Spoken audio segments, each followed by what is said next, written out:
आखिर क्या भारतीय जनता पार्टी की सरकार आंदोलन से ही समझेगी? क्या जब सड़क पे आ जाएंगे तभी लोग समझेंगे? अभय दुबे जी बता रहे हैं कि विश्व गुरु की हालत क्यों खराब हो गई इस आंदोलन से, और यह आंदोलन अभी खत्म नहीं हुआ। चलते हैं सीधा उनके पास। 4 PM न्यूज नेटवर्क में बहुत बहुत स्वागत है अभय दुबे जी आपका। भारत में जो किसी ने सोचा नहीं था वो सब होने लगा है। उत्तर प्रदेश के एक जनपद के स्कूल में टॉयलेट बहुत खराब थे, पंखे नहीं चल रहे थे, गंदगी बहुत थी। छोटे छोटे 10वीं 11वीं क्लास के 3-4 हजार बच्चे सड़क पे आए, जाम कर दिया, नारेबाजी शुरू कर दी कि टॉयलेट ठीक करिए, पहले पहले फीस का स्ट्रक्चर ठीक कीजिए, पानी की व्यवस्था ठीक कीजिए। अड़ गए बच्चे, बहुत समझाया, प्रिंसिपल ने बोले नहीं माने, बड़े अफसरों को बुलाओ। SDM वगैरह आए और तब सारी व्यवस्थाएं बच्चों ने 4 घंटे में ठीक करा दी।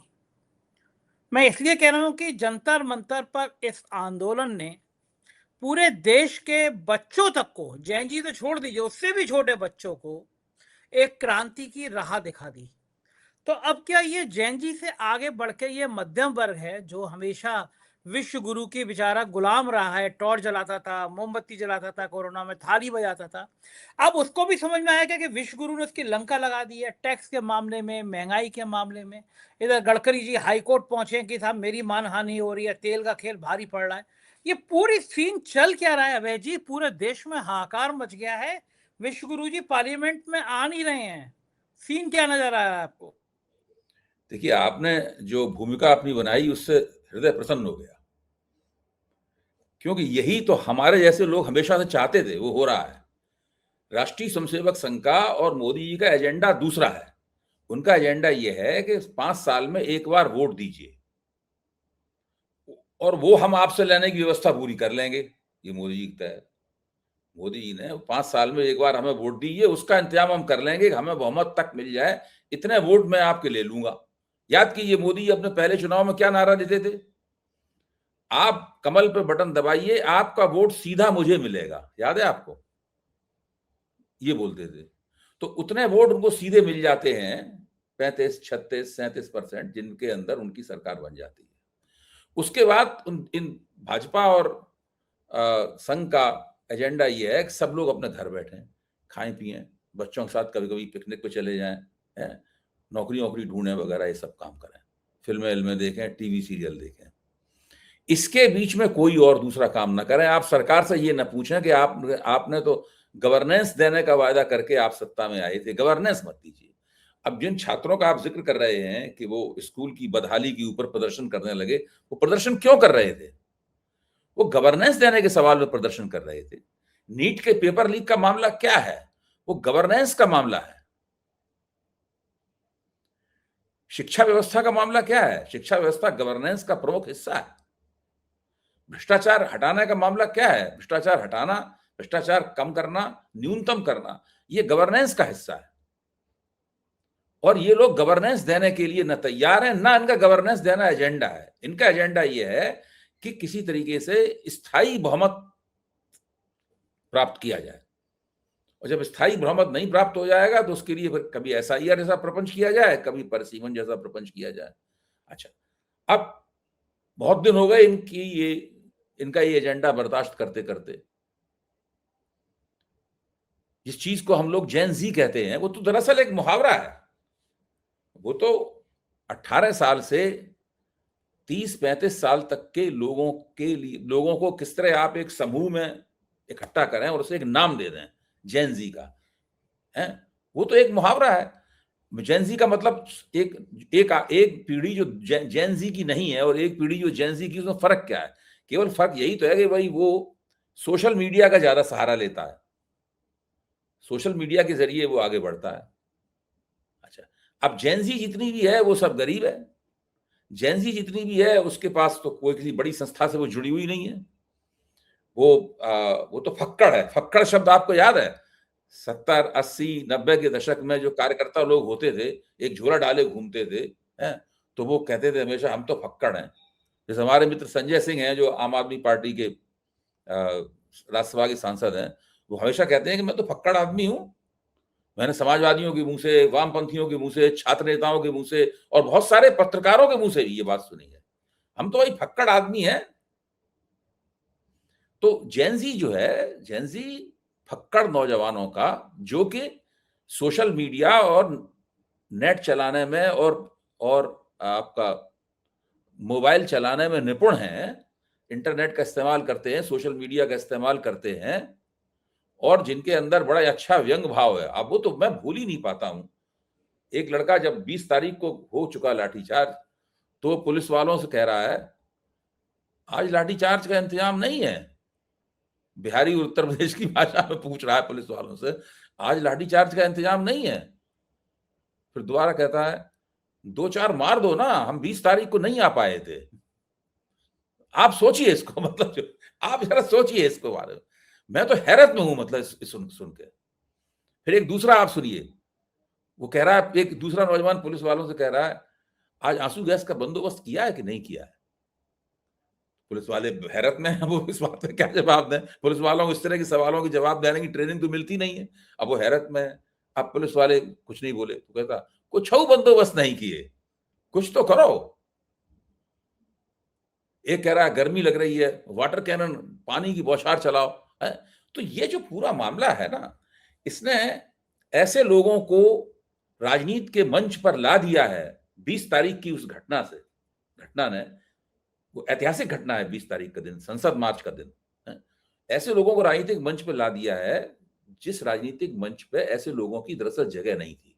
यही सब लोग या इनके माता पिता बसों में भर कर मोदी जी और इस तरह के नेताओं की रैलियों में ले जाए जाते थे। अब ये लोग अपनी मर्जी से जमा हो रहे हैं, अपने हिसाब से सारा कुछ तय कर रहे हैं। इन्हें किसी बड़े नेता और चमकदार भाषण की, लंबे चौड़े सबकी कोई आवश्यकता नहीं है। और 20 तारीख की घटना के बाद जो जीत उन्हें हासिल हुई, उस जीत से उनके अंदर एक जबरदस्त आत्मविश्वास पैदा हो गया है कि अगर कोई समस्या होगी तो हम उस समस्या का समाधान अपने हाथों में रखते हैं। और सरकार उसके बदले में ये नहीं कह सकती अब हमने आयोग बना दिया है, हमने कमेटी बना दी है। अब मोदी जी तो कहते रहे ना, मोदी कह रहे हैं कि हमने हाई पावर्ड कमेटी बना दी है। अरे भाई, आपकी कमेटी हाई पावर्ड हो या लो पावर्ड हो या मिडिल पावर्ड हो, इससे क्या फर्क पड़ता है। सवाल तो यह है कि काम आपने क्यों नहीं किया। आप सोचिए, मोदी जी कह रहे हैं कि नंदन निलेकणी के नेतृत्व में बड़े बड़े नाम है उसके अंदर, और है हमने एक हाई पावर्ड कमेटी बना दी है। आप सोचिए, जब मोदी जी वो कर रहे थे, जब देश का दौरा कर रहे थे मोदी जी, हैं प्रधानमंत्री बनने से पहले, तो कहते थे, 3 बातें बोलते थे, हमें देश की सब सारी समस्याओं का पता है, सारी समस्याओं का हल भी पता है, ना खाऊंगा ना खाने दूंगा, 3 बातें बोलते थे। जब आपको सारी बातें पता थी, सारी समस्याओं का हल भी पता था, तो 12.5 साल बाद हाई पावर्ड कमेटी क्यों बनाई। तो असली मसला यह है कि इसी कहते हैं जनता हाथ में ले लेती है राजनीति, तो ऐसा हो जाता है नजारा जो इस वक्त सब लोग देख रहे हैं। मैं ये मानता हूं केवल बीजेपी वाले ही नहीं इससे थोड़े हैरत में हैं, इससे विपक्ष के लोग भी हैरत में हैं। देखिए, सीधी बात यह है, इस जेनजी के लोगों से बातचीत करो तो वो नंबर राहुल गांधी और अखिलेश यादव को मोदी और शाह के मुकाबले ज्यादा देंगे, बहुत ज्यादा नंबर देंगे, और उनसे कहेंगे इनसे हमारा मित्र दोस्ताना ताल्लुकात हैं, नेता और अनुयायी वाले ताल्लुकात नहीं है। और राहुल गांधी कर भी इसी तरह रहे हैं, अखिलेश और डिंपल कर भी यही रही हैं, वो ऐसे ही ताल्लुक बनाना भी चाहती हैं। इसलिए राहुल गांधी ने देखिए इन नौजवानों का नेतृत्व हड़पने की कोई कोशिश नहीं की। राहुल गांधी की पूरी राजनीति में आप देखिए 1 सेकंड भी नेतृत्व हड़पने की कोशिश की। अब उसके मुकाबले सोनम वांगचुक की राजनीति रख के देखो आप, सोनम वांगचुक आए थे अनशन करने के लिए, नहीं समर्थन करने के लिए इस आंदोलन का। बाद में कोशिश करने लगे कि जैसे वो कहें उस तरीके से सब काम हो, जब वो कहें तब मांगा जाए इस्तीफा, जब वो कहें तब कहा जाए कि नहीं, इस पर विचार कर लो। तो पूरे ये लोग, इन लोगों का राष्ट्रीय राजनीति के मंच पर जो आगमन है, और राष्ट्रीय राजनीति का मंच का मुहावरा बन गया है जंतर मंतर। शब्द भी कितना सुंदर है जंतर मंतर, आप सोचिए वो संजय जी, हालांकि है तो वो वेधशाला है जो कि सवाई जयसिंह ने बनवाई थी, जहां से ग्रह नक्षत्रों की गति देखी जाती थी उस जमाने में। अब वहां से भारतीय राजनीति की गति तय हो रही है, वो भारतीय राजनीति वेधशाला बन गया। आप जंतर मंतर शब्द कितना अच्छा है, जंतर कर दो मंत्र पढ़ दो, सही बात है। एक दिन के अंदर जंतर पढ़ दिया गया और राजनीति पे मंत्र हो गया। सब बदल गया, सारा सोचिए बदल गया। कितना अच्छा लग रहा है। मन वास्तव में प्रसन्न है एकदम। सवाल मैं ये नहीं देखिए, मैं भी ये नहीं चाहता कि कोई भी सरकार बने और लोग बार-बार में उसका गिरेबान पकड़ के लकलकाएँ, बार-बार मंत्रियों को घसीटा जाए, ये किया जाए, ये सब ठीक बात नहीं है। सरकार को स्थिरता भी चाहिए, सरकार को काम करने के लिए समय भी चाहिए, लेकिन उसकी एक अवधि होगी ना। मोदी जी ने तो तय कर लिया कि गवर्नेंस तो देना ही नहीं है, केवल लफाजी देनी है बदले में। पूरे टाइम ये आदमी लफाजी करता है, इसके अलावा कुछ नहीं करता। पूरे समय इसके मंत्री लफाजी करते हैं, कुछ नहीं करते। कोई भी अगर आदमी जवाबदेही की बात करता है तो फौरन उसके नेता कहते हैं कि देश विरोधी नारे लगा रहे हो, पाकिस्तान और चले जाओ। छोटे-छोटे बच्चों को चांटे मारने लगते हैं। ऐसे तमाम, जहां मैं रहता हूं गाजियाबाद के आसपास यही सब तो हो रहा है। हाथों में छप्पन किस्म के कलावे बांधे हुए, टीका लगाए हुए, बीजेपी वाला पटका पहने हुए, फॉर्च्यूनर में चलता हुआ बंदा किसी भी दो बच्चों को बुलाकर दो चांटे मार देता है उनके। वहां तो नहीं गए थे नारे लगाने के लिए देश विरोधी। अरे आप ये देखिए कि ये जब जो हो रहा है, ये एक ऐसी घटना है जो कि इस देश में, मेरा मानना है कि मोदी जी के 2014 में प्रधानमंत्री बनने के 1 साल बाद शुरू हो जानी चाहिए। ये घटना 11.5 साल देर से शुरू हो रही है। अगर ये 1 साल बाद शुरू हो जाती ना तो मोदी जी को गवर्नेंस देनी पड़ती, या 2019 में वो भूत बन जाते, पब्लिक मार वोटरों की मार से उनको भूत बना देती मोदी जी को। हमारे इलाके में ये भाषा होती है, उसको इतना मारा कि भूत बना दिया। वोटर इतना मारते, भूत बन जाते। हाँ, मतलब मार, मतलब वोट की मार से मारते। वोट की मार, वही मैं कह रहा हूँ। वोटर, हम कह रहे वोटर इतना मारते हैं वोटों से अपने कि ये लोग भूत बन जाते। लेकिन वो पहलगाम का सहारा लेके दोबारा जीत गए। हालांकि तीसरी बार वोटरों ने कहा कि नहीं अभी थमो, इतनी जल्दी इतनी आसानी से जीत नहीं प्राप्त होगी। ये स्थिति है। एक चीज और है, कभी कभी जवान पे सरस्वती बैठती है। जैसे आशाराम बापू कहते थे कि मुझे जेल का दर्शन करना है, तो जेल के दर्शन हो गए। प्रधानमंत्री जी अपने भाषण में कई बार कहते थे मुझे 9.5 किलो गालियां देते हैं लोग, जी भर भर के गाली देते हैं। तो जब भाषण में कहते थे तब तक मैंने गालियां सुनी नहीं थी कभी भी कि किसी ने दी हो। वो मंच में कहते थे ये लोग मुझे जी भर भर के गाली देते हैं। प्रधानमंत्री जी के लिए कोई कमेंट करते तो 1 घंटे बाद पुलिस बंद कर देती थी। आज जंतर मंतर पे इतनी गंदी गंदी गालियां, मैं उसका समर्थन नहीं करता हूं कि देश के प्रधानमंत्री उन्हें गाली नहीं दी जानी चाहिए, लेकिन माँ की, बहन की, उनकी, अरे मतलब बहुत ही गंदी गंदी देखिए गालियां। संजय जी, और अभी मैं आपकी बात का एक जवाब दे शब्द दूं, नहीं है। भूल जाऊंगा हाँ। बीच में। आपकी बात सुन के जवाब आ गया। जो बोता है वही काटता है। आप अगर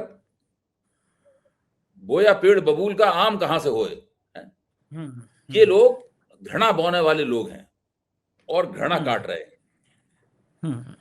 और इनको ये इतनी घृणा बोते हैं कि अंततः इनके समर्थक भी इनसे घृणा करने लगे हैं, और इनके विरोधी तो घृणा करते ही करते हैं। उनके मन में इनके पर बड़ी जबरदस्त घृणा पैदा होती है। आप सोचिए, यूजीसी नियमावली का मसला आया था तो जो लोग इन्हें गंदी गंदी गालियां दे रहे थे, जो लोग इनके पोस्टरों को पैरों से कुचल रहे थे, उनकी पोस्टर के ऊपर पेशाब कर रहे थे, जो लोग मंदिरों में देव प्रतिमाओं के सामने खड़े होकर बीजेपी को वोट न देने की कस्में खा रहे थे, वो लोग कौन थे? उनके समर्थक थे। उन्हीं के वोटों से लोग सत्ता में 2 बार आए।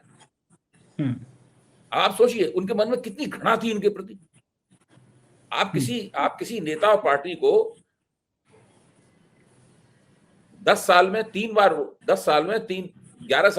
बार वोट दें, मतलब उसके बाद कितनी घृणा उसके प्रति। तो आप सरकार और आपके बीच में तो प्रेम का संबंध होना चाहिए ना। घृणा का संबंध कैसे बन गया अपने समर्थकों के साथ इनका, सोचिए आप। दूसरी बार आप देखिए, जिन्होंने अभी जंतर मंतर पे गालियां दी, वो उनके आलोचक मान सकते हैं आप। वो भी वही काम कर रहे हैं जो उनके समर्थकों ने किया था। ये घृणा बोते हैं और घृणा काट रहे हैं। मैंने बहुत दिन पहले ये बात कहा था कि बहुत से लोगों ने कहा नहीं, आपको ऐसी भाषा नहीं बोलनी चाहिए, आप ऐसी भाषा का इस्तेमाल नहीं करते, क्यों कर रहे हैं। मेरे मन में आया था, मैंने कहा था एक दिन ऐसा आएगा जिस दिन ये लोग बीजेपी के लोग निकला करेंगे सड़क पर, और जनता अपने छज्जे पे खड़े होकर उनके ऊपर थूकेगी। वही हो रहा है। क्योंकि और आप हाल ये देखिए कि बाकी तो छोड़ दीजिए, असम के मुख्यमंत्री जो इतनी जहरीली भाषा बोलते हैं, उनकी बेटी आंदोलन में थी। उनकी बेटी वो जैन जी का समर्थन कर रही थी। देश के तमाम नेताओं के बच्चे। अच्छा आप बताओ इतनी दिनों तक आंदोलन हुआ है। आंदोलन तो अभी भी मानता हूं जारी है। हेमंत बिश्व शर्मा की कोई आवाज चूवी सुनी आपने?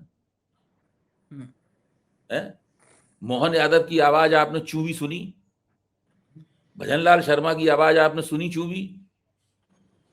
बंगाल के वो नए मुख्यमंत्री चुने गए हैं, अभी रिश्वत लेते हुए पकड़े गए थे, उनकी आवाज आपने कहीं सुनी चूबी? एक बात है, ये हम मुझे सुनने में आया कि योगी आदित्यनाथ बोले तो नहीं लेकिन हैं बहुत खुश। हाँ हाँ, ये चर्चा बहुत है। ये बहुत है। चर्चा बहुत है। योगी सोच रहे हैं मोदी ये का काम लग गया। नहीं, दूध पी रहे हैं खूब जम के। हाँ, ये बड़ी दूध चर्चा की है पॉलिटिकल गलियारे दूध में। की ये है कि हाँ, योगी के जीवन की सबसे बड़ी खुशी अब मिल गई है उनको। खुशी मिल गई। दूध जो है ना, दूध हम्म। इन्होंने मात्रा ड्योढ़ी कर दी है। पहले अरे अगर एक 1 लीटर एक नेता है भैया, वो मुझे कसमें खाने लगे कि आपको पता नहीं है, मुझे पता है, मैं जानता हूँ कि योगी जी ने एक बार गोरख पीठ पे जाके अनुष्ठान किया और अनुष्ठान के बाद मोदी के दिन खराब शुरू हो गए। ऐसी ऐसी बातें, हालांकि फालतू की बात है, लेकिन ऐसी ऐसी बातें करने लगे कि मोदी योगी जी ने हवन किया और मोदी जी के दिन खराब हो गए। नहीं, अब आप मतलब सोचिए, अभी राम मंदिर वाले सवाल पे जो व्यक्ति इतनी लफाजी कर रहा था पूरे उत्तर प्रदेश में, घूम घूम के मैं ये कर दूंगा, मैं वो कर दूंगा, राम राष्ट्र के प्रतीक है, फलाना ठिकाना, वही पुरानी घिसी पिटी बेकार की लफाजी जो कर रहा था, हैं? वो व्यक्ति, कितनी बड़ी घटना हो गई जिसने बीजेपी की सरकार को हिला दिया, हिंदुत्व को हिला दिया, राष्ट्रीय स्वयंसेवक संघ को हिला दिया, अंतरराष्ट्रीय न्यूज बन गई। क्या गजब घटना हुई है गुरु, है? आप सोचिए, श्री योगी आदित्यनाथ उत्तर प्रदेश के मुख्यमंत्री, 2 बार मुख्यमंत्री पद की शपथ ले चुके हैं, तीसरी बार लेने की कोशिश में है। उन्होंने एक वक्तव्य नहीं दिया इसके ऊपर। और ऐसे बड़े बड़े लोग जो सांप्रदायिकता के यमदूत बने हुए थे, ऐसे हेमंत विश्व शर्मा, सांप्रदायिकता के यमदूत कहता हूं मैं इसको। हाँ, एक एक चू की आवाज ही निकाली उसने मुंह से। ये सब लोग हैरत में हैं कि ये विपदा कहां से आ पड़ी, ये आफत के परकाले कौन है जो जमा हो जाते हैं, और फिर जब जीत गए, जीतने के बाद क्या उन लोगों ने डांस किया वहां पर। हैरत अंगेज डांस पार्टी थी वो। हाँ। उस पे भी मिर्ची, अच्छा उस पे भी मिर्ची लग रही है। कंगना रनौत कह रही है सब नशेड़ी और गंजेड़ी और पता नहीं क्या क्या, कितनी कितनी भाषा देखिए कंगना रनौत देखिए बोल रही है और कंगना जेन जी के कंगना लिए। रनौत जो है, मैं हमेशा जब उनका जिक्र आता है मैं सम्मान के साथ उनका जिक्र करता हूं। उसकी वजह यह है कि वो असाधारण अभिनेत्री है। आप उनकी फिल्में देखिए पहली बार, कम से कम एक अपने छोटे से कैरियर में उन्होंने कम से कम 10 ऐसी फिल्में बनाई हैं, 10 ऐसी फिल्मों में काम किया है जिसमें उनका काम बहुत लाजवाब। कोई ऐसा ही व्यक्ति, सुंदर महिला है, असाधारण अभिनेत्री है, अपनी दम पे, बिना किसी की ऐसी मदद के, बिना किसी गॉडफादर के, अकेले दम पे उन्होंने अपना कैरियर बनाया, बड़ी फिल्म प्रोड्यूसर बनी, ये वो सब उन्होंने किया। अच्छा, अब एक पुरानी कहावत है कि जब आप अपनी प्रतिष्ठा बहुत बढ़ा लेते हैं फिर अपनी प्रतिष्ठा को खुद नष्ट करते हैं। ये बात किशोर कुमार के बारे में एक बार कही गई थी। वो बहुत महान गायक थे, तो उन्होंने एक बढ़ती का नाम दाढ़ी नाम की एक फिल्म बनाई, उसमें केएन सिंह वगैरह थे। वो इतनी खराब फिल्म थी, इतनी घटिया फिल्म थी, इतनी बुरी तरह पिटी, तो कुछ लोगों समीक्षकों ने यही कहा कि किशोर कुमार की प्रतिष्ठा बहुत बढ़ गई थी, तो सोचा खुद ही इसको थोड़ा कम कर दिया जाए। तो कंगना रनौत जो है अपने हर वक्तव्य से अपनी प्रतिष्ठा कम कर रही है। उनको कोई जरूरत नहीं है सब करने की। मैं आपको बता रहा हूं, अनुपम खेर को कोई जरूरत नहीं है करने की ये जो वो कर रहे हैं। ये सब वो कश्मीरी पंडित हैं, इसका मतलब ये नहीं है कि वो राजनीति करने लगे, जो दरअसल वो उनकी तो this politics is not their cup of tea. ये उनका काम नहीं है करना उसको, उनको समझ भी नहीं है इसकी। दूसरों के कहने पर वीडियो जारी करते हैं कि कोई आपका गलत इस्तेमाल कर लेगा। अरे कमाल है भाई, आप कौन होते हैं बताने वाले आपका गलत इस्तेमाल हो रहा कि सही इस्तेमाल हो रहा? इंसान खुद तय करेगा कि हमारा इस्तेमाल कैसे होगा और हम किसका इस्तेमाल करेंगे, हम अपने आप को कैसे इस्तेमाल होने देंगे। जिंदगी इसी तरह चलती है आगे। ये बड़ी कौन होते हैं और कंगना रनौत कहने वाली कौन होती हैं? ये तो सभी लोग कह रहे हैं, आरएसएस वाले के, वो एक आरएसएस का तथाकथित विचारक है, वो कह रहा है ये सब रेपिस्ट होते हैं या महिलाएं रेप कर, ये सब ये राष्ट्रीय संस्कृति किसी की समझ में नहीं आ रहा है इससे कैसे निपटे इस मामले। मोदी कह रहे हैं अगर हमने जेन जी प्रकोष्ठ सेल बना दिया होता तो क्या बात थी। अरे सेल बना देने से क्या, दलित ऐसे तो आपने अल्पसंख्यक सेल ही बना रखा है, तो अल्पसंख्यक आपको वोट देते हैं क्या? सेल बना देने से क्या होता है? आयोग बना रखे हैं पिछड़ा वर्ग आयोग, पिछड़ों की निरी नौकरियां खाली पड़ी। देखिए ये सब पुराने घिसे पिटे तरीके हैं, इनमें कुछ रह नहीं गया है।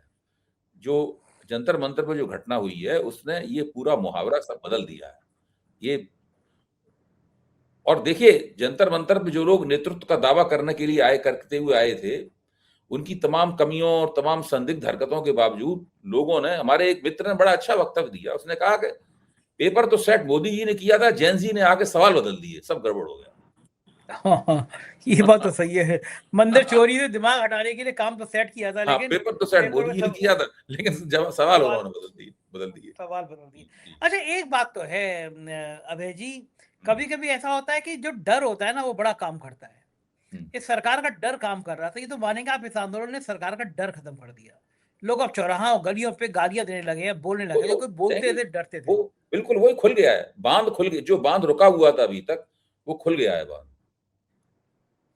अच्छा, इसका भविष्य क्या होगा? अब अगर ये चीज़ें बढ़ती रही, ऐसे आंदोलन, जैन जी जैसे मैंने बताया, स्कूल के बच्चे देखिए, सड़क पे आ गए। ये सरकार तो इसके प्रभाव में आकर गवर्नेंस नहीं देगी, ये सरकार बदले में दमन देगी, जो दे रही है। कैसे करे? जगह कैसे दमन देगी? बच्चों का अरे कहना भाई, है जगह कि जगह छात्रों को पकड़ के पीटा जा रहा है, कोई भी पुलिस वाला किसी को भी घसीट लेता है, किसी बच्चे को उठा के कार में बैठा लेता है, औरतें मोहल्ले की पुलिस वालों को दौड़ा दौड़ा के अपने बच्चे छीन रही हैं, कितनी जगह से घटनाएं हो रही हैं ये। अब दमन, वैसे एक तो दमन वो होता है कि सब लाठी गोली चल रही है प्रदर्शन के ऊपर, या नेताओं को गिरफ्तार किए, एक तो दमन वो, एक दमन ये होता है कि आमतौर पर पुलिस वालों को छूट दे दी जाती है मनमानी करने की, वो सब दे दिया है इन्होंने। अब वही मुसलमान बच्चा जो खाना खिला रहा था जुनैद, उसके परिवार वालों को वहां पकड़ लिया पुलिस ने, है कि नहीं? तो ये सब जो अब है, ये दमन की प्रक्रिया है, ये बिखरा हुआ दमन है, ये इनकी बीजेपी की स्टाइल में दमन देगी ये सरकार। इस चक्कर में इसके खिलाफ और एंटी इनकम्बेंसी बढ़ती चली जाएगी और ये लोग मुंह के बल गिरेंगे बहुत बुरी तरीके से। तो क्या एक बड़ा आंदोलन फिर शुरू हो सकता है देश में? आंदोलन चल ही रहा है, आप बड़ा छोटा क्यों सोच रहे हैं? आंदोलन बंद हुआ ही नहीं है, ये आंदोलन अभी भी, हम लोग क्या बात कर रहे हैं अभी सभी इतनी,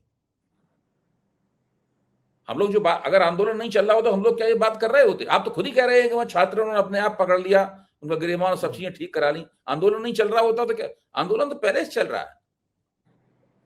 तो अब तो आप मेरी और इस बात को मान जाइए। ये आंदोलन तब तक चलेगा, इससे कोई फर्क नहीं पड़ता कि किसकी मांगे मानी जा रही, किसकी नहीं मांगे। आप मेरी बात समझिए, अगर अमित शाह भी इस्तीफा दे दें, राहुल गांधी अमित शाह के इस्तीफे का दबाव बना रहे हैं, अगर अमित शाह भी इस्तीफा दे दें तो तब भी नहीं आंदोलन बंद होगा ये। अच्छा, तो अब आप मेरी एक बात तो मान लीजिए कम से कम।